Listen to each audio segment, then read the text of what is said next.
आपनो city news channel की team इस वक्त डेगाना विधानसभा क्षेत्र के केरिया ग्राम में पहुंची और केरिया ग्राम की जनता आज हमारे बीच है। हम इनसे जानना चाहेंगे कि राजस्थान विधानसभा चुनाव में वर्तमान में किस प्रकार विधानसभा चुनाव में आप अपना मत देकर अपने प्रतिनिधि से, अपने विधायक से किस प्रकार की आप आशा रखते हैं, और जो विधायक वर्तमान में जो आपके विधायक हैं उन्होंने कितना काम कराया, वो अपने विकास के नाम पर उनको कितने आप नंबर देंगे जिनके हिसाब से उन्होंने अपना जो काम कराया। और पुणे ही कांग्रेस ने वर्तमान में इन्हीं विधायक विजय सिंह को भी वापस इन्होंने टिकट दिया है, तो अब ये भी देखना होगा कि इनके काम को कितने नंबर मिलते हैं, जनता क्या कहती है, हम इनसे जानना चाहेंगे। युवा भी हमारे साथ है। क्या नाम है आपका?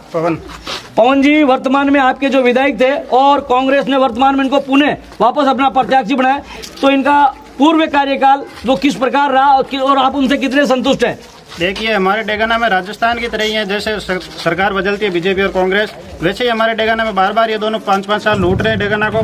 तो इस बार जो युवा है, इस बार जो 80 लाख नया वोट जुड़ा है राजस्थान के अंदर, वो व्यवस्था परिवर्तन चाहता है। जो हनुमान बेनीवाल जी ने बेड़ा उठाया ना, अगर आप विकास देखना चाहते हो तो खीमसर और डेगाना को एक तरफ देखिए। खीमसर में जैसे अलग अलग आपको सरकारी काम में जो सड़क वगैरह वो उनका जाल बिछाया है, वैसा भी हमारे डेगाना के अंदर नहीं है ये दोनों। और वंशवाद की परिपाटी देखिए, जैसे रिजपाल जी को इतने साल अपन वोट दे ही रहते, अब वो अपने बेटे को लेके आगे, फिर वो अपने और किसी मामा भांजा तो किसी को लेंगे। तो इसी तरह आप अगर वंशवाद की परिपाटी में चलोगे तो आपको कुछ नहीं मिलने वाला। और अगर अब मेरे को तो ये क्या बच्चे बोलेंगे, अगर मैं चाहता हूँ कि एक बार आप डेगाना में RLP की सरकार लाओ, फिर आप देखना अगर आपका कोई काम नहीं होना तो आप हनुमान जी से आप जाके मिल सकते हो और विधायक आपके बीच में रहेगा, और रिजपाल जी आपको मिलते हैं या तो जयपुर या चौराहे में।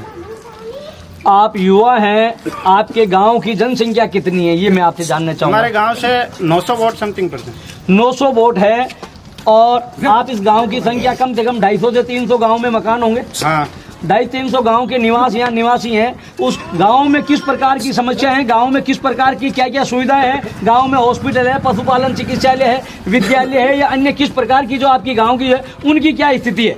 समस्या है हमारे जैसे देखिए, एक तो पानी की समस्या जो अभी बड़े बुजुर्ग बता रहे थे कि आधे गांव में आता है आधे में नहीं, और ये जो सड़कों की समस्या आ रही है, खड्डे वाला, ये जो आपने बोला कि आधे गांव में वोट दिएगा, तो जो वोट देगा उसी का विकास थोड़ी होता है। विधायक का काम होता है कि सबको साथ में लेके चले।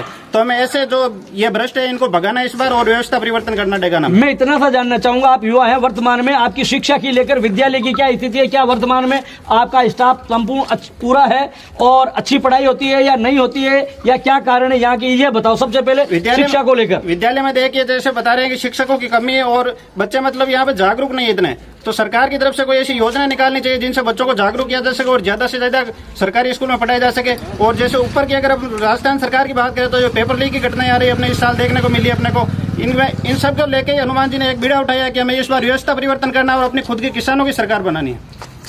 आप शिक्षा को लेकर अच्छी बात कर रहे हैं कि शिक्षा में जागरूकता नहीं है, जागरूकता कौन लाएगा, किस प्रकार जागरूकता होगी? जागरूकता सरकार को मतलब अधिकारियों को गांव में भेजना चाहिए और बच्चों को बताना चाहिए कि हमारे, और जो सरकार के मतलब अधिकारी है उनके खुद के बच्चों को भी सरकारी विद्यालय में पढ़ाना चाहिए, जिससे कि फिर गाँव वाले भी उनको देख देख के अपने और स्कूल का अपना विकास आगे बढ़ेगा। पूर्व शिक्षा मंत्री और कांग्रेस के प्रदेशाध्यक्ष के आज निवास स्थान पर आज ईडी का एक छापा पड़ा है, जो एक पेपर लीक मामले को लेकर, उसको लेकर आप क्या कहेंगे? ईडी का छापा पड़ा है तो देखिए, उसमें हमारे नेताजी हनुमान जी का भी बयान आया था कि अगर ईडी ऐसे छापे डाल रही है तो उसका 3 दिन के अंदर सॉल्यूशन निकाले। अभी उस ईडी का आज पेपर में आया था कि उनके घर पे 10,000 रुपए मिले, तो उस ईडी से क्या मतलब हुआ फिर? और अगर ईडी ऐसे किसी को चुनाव के टाइम बर्बाद बदनाम कर रही है उनका नाम, तो फिर उसका मतलब नहीं है। और अगर वो सच में कहीं दोषी पाए गए तो उनको सलाखों के पीछे डालना चाहिए।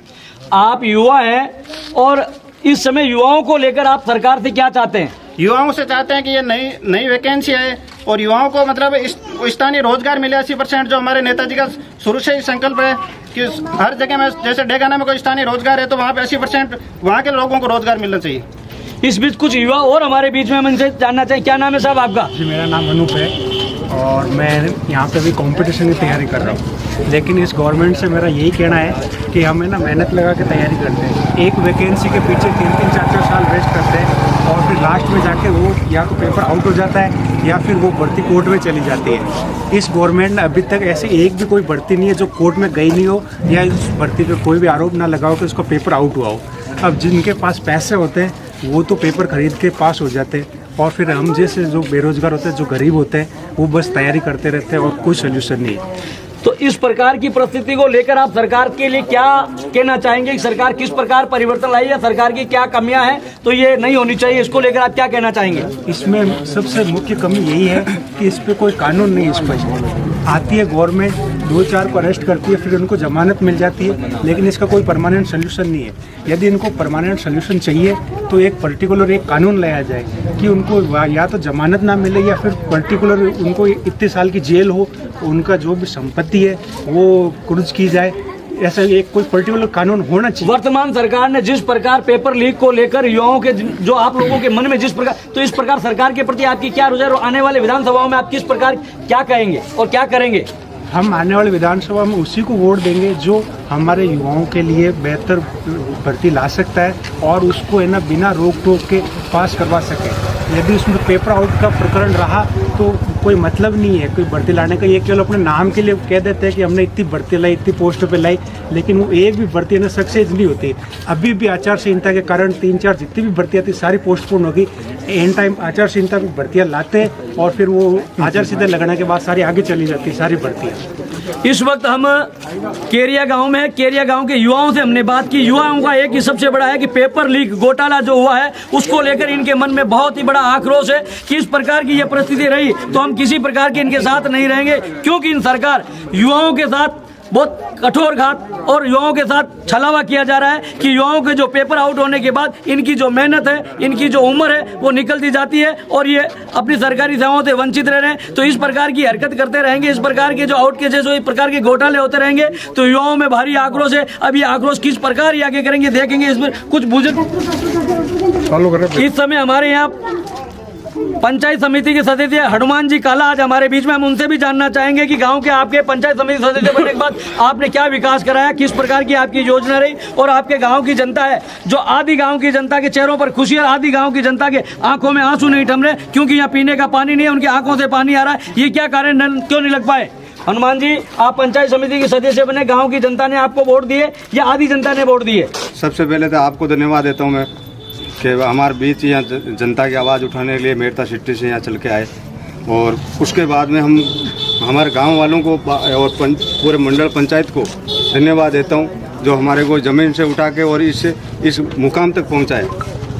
और उसके बाद में हमने विकास के लिए पूरी प्रयास किया, जनता ने आशीर्वाद देने के बाद हम रात दिन एक किया और जो भी हमसे हुआ गांव के लिए भाई विकास, ब्लॉक रोड है, पानी की सुविधा, जो भी मेरे से हुआ उतना मैंने काम करवाया। पर गांव की जनता का आरोप है कि आधे गांव में आपने ब्लॉक बनाए, आधे गांव की रोडें ऐसी पड़ी है जहां चलने से पहले उनके पेट में दर्द हो जाता है, बच्चे स्कूल जाते हैं तो कीचड़ में गिर जाते हैं, विद्यालय जाने के बजाय वो वापस घर चले जाते हैं, शिक्षा के वंचित रहते हैं। ऐसा क्यों युवाओं के साथ, बच्चों के साथ ये ऐसा क्यों व्यवहार किया गया? देखिए सर, हमने बार विधायक साहब को मतलब ये लेटर पैड में, मेरे लेटर पैड में लिख के दिया भाई हमारे गाँव के मेन स्कूल का रोड है वहाँ बहुत कीचड़ हो रहा है, तो उन्होंने यही जवाब दिया कि मेरे पास बजट नहीं है।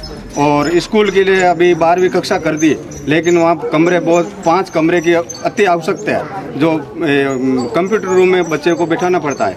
और मैंने पहले एक बार 26 जनवरी के दिन गया, 15 अगस्त के दिन गया था तो बच्चे पूरी बरसात के अंदर मतलब 15 अगस्त मना रहे थे, तो मैंने वहाँ देखा और मैं हाथों हाथ उसने बोला 26 जनवरी आपको टिन शेड में मनवाऊंगा और मैंने प्रयास किया और स्कूल में टिन शेड भी लगवाया। मगर सबसे बड़ी बात हम ये पूछना चाहेंगे, जनता ने सबसे बड़े लोगों युवाओं में भी आक्रोश है और गांव की जनता में भी आक्रोश है। आधे गांव में ब्लॉक लगे, रोड लगी बनी हुई है और आधे गांव में पानी आता है, आधे गांव में नहीं। ऐसा दुर्भावना और ऐसा क्यों? ये मतलब इनका कहना, PhD वाले को मैंने बार सूचित किया है तो उन्होंने बोले कि हम तो एक बार कनेक्शन कर दिए, आपके विधायक को बोलो। विधायक को बोल रहे तो क्या हम क्या करें, हम तो उनको बोल दिए कि आप कनेक्शन दे दो। तो गांव वालों ने बताया कि विधायक तो गांव के लिए सामूहिक भवन के लिए 10 लाख रुपए दिया, जिसका भवन आपके यहाँ बन रहा है। गांव में विधायक ने बहुत कुछ काम करने का प्रयास किया और आप कह रहे हैं विधायक कुछ नहीं करवा रहे। नहीं, विधायक ने किया है, ये सामने है ना आपके पास, ये 10 लाख का बजट, 10 लाख का बजट दिया है। देखो विधायक साहब ने, मैंने लिख के दिया भाई हमारे बड़े बुजुर्ग की मतलब ख्वाहिश थी कि हमारे बैठने के लिए मतलब कुछ व्यवस्था हो जाए। आप बाहर से आने वाले मेहमान, विधायक है कोई मेहमान आए तो यहाँ बिठा के उनका मतलब मान सम्मान कर सकते। तो मैं विधायक साहब से अनुरोध किया था। विधायक आप पंचायत समिति के सदस्य हैं। वर्तमान में राजस्थान विधानसभा के चुनाव होने जा रहे हैं। चुनाव में कितनी पार्टियों के उम्मीदवार, कितनी पार्टियों के दावेदार जो अपने टिकटों की दौड़ में लगे हैं, पर इनमें से ऐसा कौन सा तो दावेदार है जो आपकी गाँव का विकास करवा सकता है? मैं तो यही चाहता हूँ आरएलपी पार्टी से विधायक आवे बन के डेगना में, और डेगना विधानसभा का विकास हो सकते हैं और युवाओं का भविष्य सुधार सके। इस बीच कुछ और भी युवा हमारे साथ हैं, उनसे भी जानना चाहेंगे। एक बार आप आइए। क्या नाम है साहब आपका? सीताराम। सीताराम जी, क्या करते हैं आप? पढ़ाई स्टूडेंट। स्टूडेंट हैं। तो शिक्षा के लेकर इस समय सरकार से आप क्या चाहते हैं? शिक्षक से हम यही चाहते हैं कि जो भी सरकार आती है वो ज़्यादा से ज़्यादा भर्ती निकाले। किस चीज़ की तैयारी कर रहे हैं आप? बीपीएड चल रही है हमारी। बीपीएड चल रही है। आपके गांव में वर्तमान में विधायक जी ने कितना काम करवाया और वर्तमान जिन काम को संतुष्ट देखकर आप उनको कितने नंबर देंगे 10 में से? हम तो 0 देंगे, बिल्कुल काम कुछ भी नहीं कराए। कुछ कैसे नहीं करवाए? ये गांव के कुछ लोग बताएं। आधे गांव में रोड है, आधे गांव में पानी की व्यवस्था है, गांव और बुजुर्गों के बैठने के लिए शानदार एक महल तैयार किया जा रहा है। विधानसभा की तरफ से नहीं है, वो सरपंच की तरफ से है।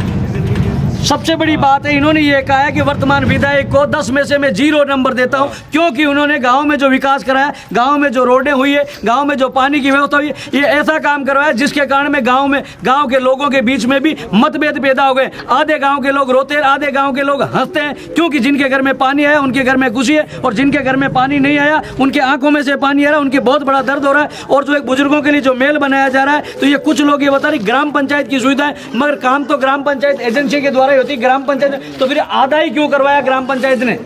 वो तो हमको पता नहीं, लेकिन ये सभी को मालूम है कि किसने काम कराया किसने नहीं कराया, सभी को मालूम है। आप बताएं, आप युवा हैं, किसी से डरने की जरूरत नहीं है, अच्छी बात है। तो बताओ किसने काम करवाया? हाँ, ग्राम पंचायत सरपंच ने ही कराया। और तो फिर अधूरा क्यों करवाया?